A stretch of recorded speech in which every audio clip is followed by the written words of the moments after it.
रिया चव्हाणांना न्याय मिळालाच पाहिजे. रिया चव्हाणांना न्याय मिळालाच पाहिजे. रिया चव्हाणांच्या मारेकरी घालणाऱ्या पोलिसांचा निषेध असो. रिया चव्हाणांना पाठीशी घालणाऱ्या सरकारचा निषेध असो. रिया चव्हाणांना पाठीशी घालणाऱ्या मारेकऱ्यांना घालणाऱ्या पोलिसांचा निषेध असो.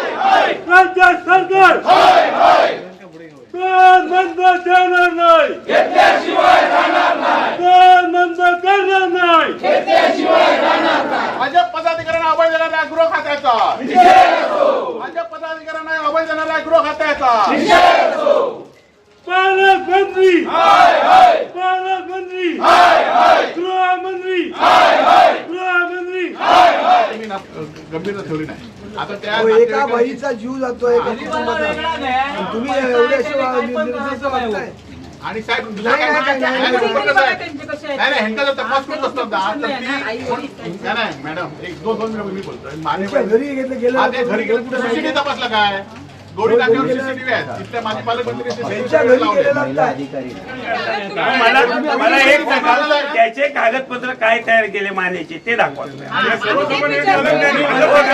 चौकशीला बोलवलं ना त्याला. अरे पण रुपेश मी म्हणतोय डॉक्टर असत काय डॉक्टर नाही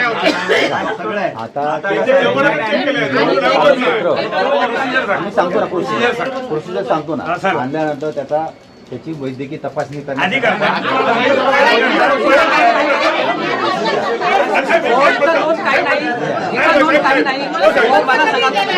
एखाद्याला ऐका साहेब आमचं ऐका ना तुमचं हो सकाळपासून आमचं नाही ऐकलं आजपर्यंत तुमचं ऐकलं आणि तुम्ही ऐकत नाही आम्ही आलो हो आरोपी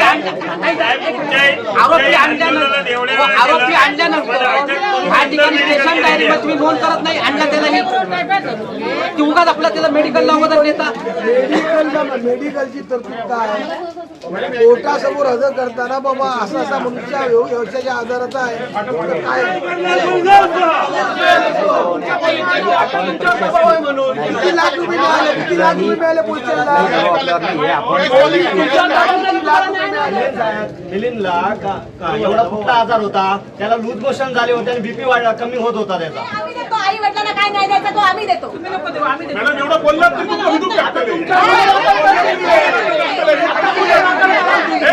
सीसीटीव्ही मिळाला तुम्ही तुम्ही दहशतवादी. त्यांना जर आता इथं मंजूर झाला नाही तर उद्या हायकोर्ट कडून घेणार तो पण तुमच्या नजरेमध्ये आहेत का ते आरोपी मग त्यांना तुम्ही संधी देताय त्यांना अटकपूर्व जामीनला पूर्ण संधी देताय हायकोर्ट सुप्रीम कोर्टापर्यंत.